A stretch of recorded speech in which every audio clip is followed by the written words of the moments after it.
This is an explanation of section 0.3, problem number 6.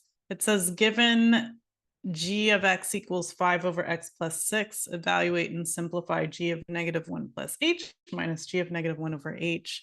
And I wrote this down on my iPad, and I'll work through it. So first thing is, like, recognize that we're working with function notation. And so we want to take whatever is inside the parentheses, in this case, negative 1 plus h, and our job is to plug that in for x. So that's how we're going to start. So we're going to plug in place of, I guess it doesn't have to be that big, the fraction bar. Or maybe it does. No, I guess it doesn't have to be that big. So that'll suffice. So I'm going to rewrite my 5. And instead of writing x plus 6 in the denominator, I will have negative 1 plus h plus 6 in my denominator.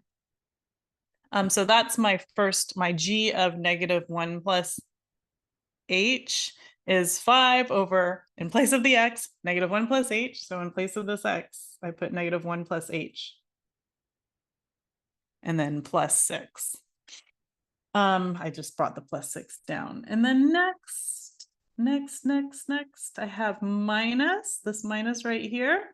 And now I'm going to plug in negative 1 for x. That's telling me to replace my x with a negative 1. So I will have 5 over negative 1 plus 6, or the g of negative 1. And then in my denominator, I still just have this h just sitting there. Next, what I'm going to do is combine my like terms. So I notice that I have negative 1 plus 6 right there. I can combine those. So I can also combine these, right? So I'm going to go ahead and do that. So now what I have is, in my numerator, I have 5 over negative 1 plus 6 is 5, and then plus h, and then minus, and again, 5 over, and negative 1 plus 6, once again, that's just 5. And then this is all over h. Okay, so at this point, I do recognize that 5 over 5 is just 1. So I could, I can write this. Actually, I'm just going to go ahead and write that. Oops, no, don't get rid of that. So I'm just recognizing that the 5 over 5 is 1. I recognize that some students, like, you won't have a 1 there. And so I'll redo it. I'll redo the problem, leaving it as 5 over 5, because again, some people won't have a 1 there, and then you're like, well, what if I don't have, just end up with 1? What if I end up with something else? And so I'll show you what to do if you're not able to cancel out the denominator here, like I just did. Wrote a 4 there instead of an h. This should be an h. So that's over h. All right, so so I will redo this problem, leaving that 5 there, just so you can see what to do in case your denominator with the second fraction doesn't cancel out as it did here. But for now, I'll just go ahead and work this the way it is. And one thing you want to recognize once you get to this point is that this fraction is called what we call a complex fraction. And a complex fraction is basically a fraction that has a fraction within it.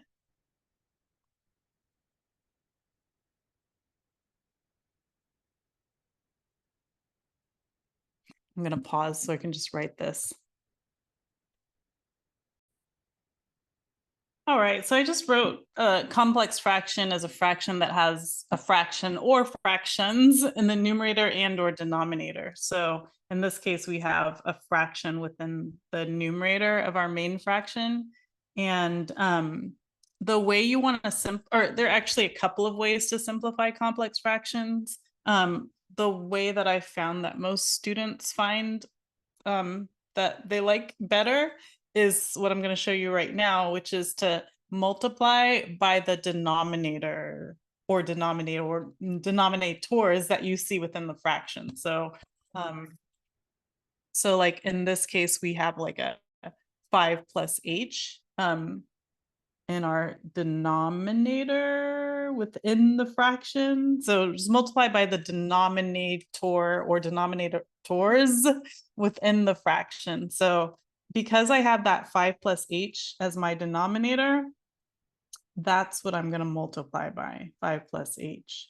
And just remember that whatever you do to the numerator with fractions, you also have to do to the denominator. So I put a 5 plus h down below also. And now I go ahead and multiply these. So I'll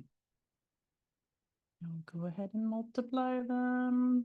And I'm going to write everything out, although typically I will just like do it all in my head because writing it out is very ugly. I mean, it's just like so messy.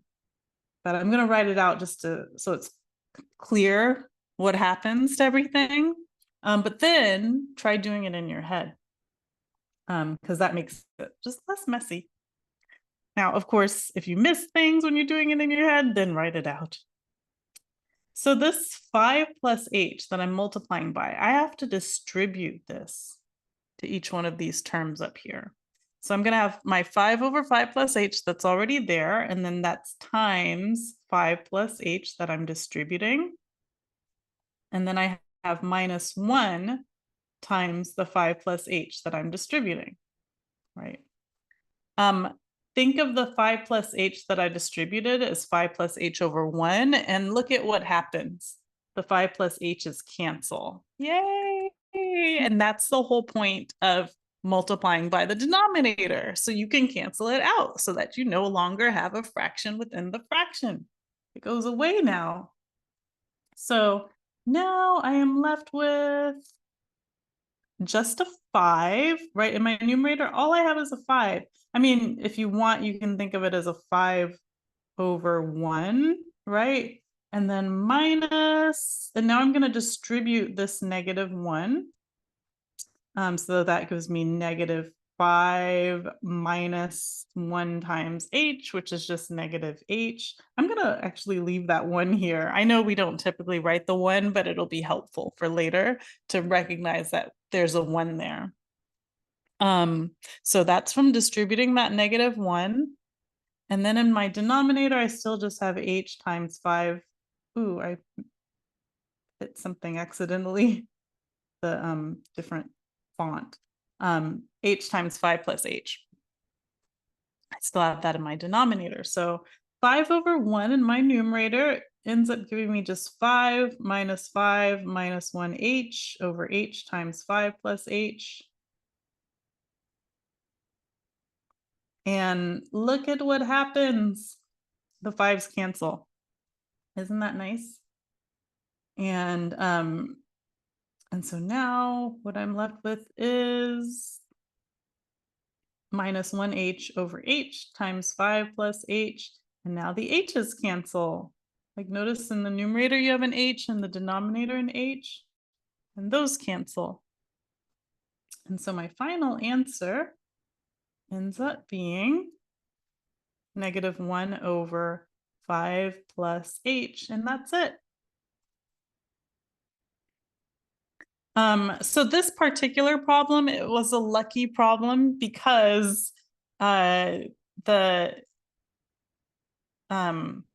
because here the 5 over 5 ended up being reducing to just 1.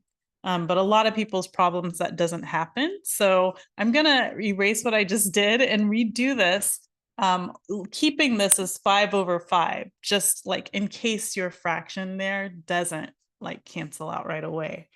So I'm just going to erase everything. And I'm just going to pause this while I erase everything. All right, so let's suppose that your fraction doesn't cancel out the 5 over, let's suppose you don't have 5 over 5 and you have something like 7 over 5, but I'm going to keep it as 5 over 5 just to not change the problem. And so you don't get to cancel out the fraction, let's suppose. Then you would still like use the same technique I was talking about before. Multiply by the denominators. There's an S in parentheses right there to indicate that you might have more than one denominator within your fraction. So you're going to multiply by both of those denominators. So you're going to multiply by both the 5 plus h and by the 5. So this is what that will look like. I'm going to rewrite this so I have room. So I will have 5 over 5 plus, oops. 5 over 5 plus h minus 5 over 5. All of this is over h. And I'm multiplying this all by 5 plus h and also by the 5, like multiply by both of the denominators. If you have more than one denominator, multiply by both of them. And this will all get distributed. So now what I have when I distribute all that, here I'm gonna make a big fraction bar now. And I will write actually what's in my denominator, just because I know I'm not really gonna do anything with that just yet. And now I will distribute. So I have 5 over 5 plus h. And then here I have, whoops, 5 plus h times 5. And then minus 5 over 5. And once again, 5 plus h times 5. So I'm distributing that 5 plus h times 5, right? And so each term gets multiplied by it. And recognize that you can think of this as being over 1. And then you see some things cancel out. So you see like the 5 plus h's, those cancel over here. And then for the other term, the 5's cancel. And so now what I have is 5. All I'm left with in my numerator for my first term, at least, is 5 times 5 over 1, right? And then for my second term, all I'm left with is 5 times 5 plus h over 1. And then my denominator is just the same, h times 5 plus h times 5. And so I'm going to keep working with my numerator.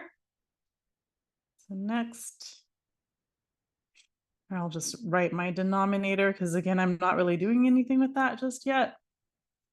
So my numerator, the ones, we don't care about those, right? I mean, anything divided by 1 is just itself. So I'm just going to rewrite this without the ones and then go ahead and do my multiplying.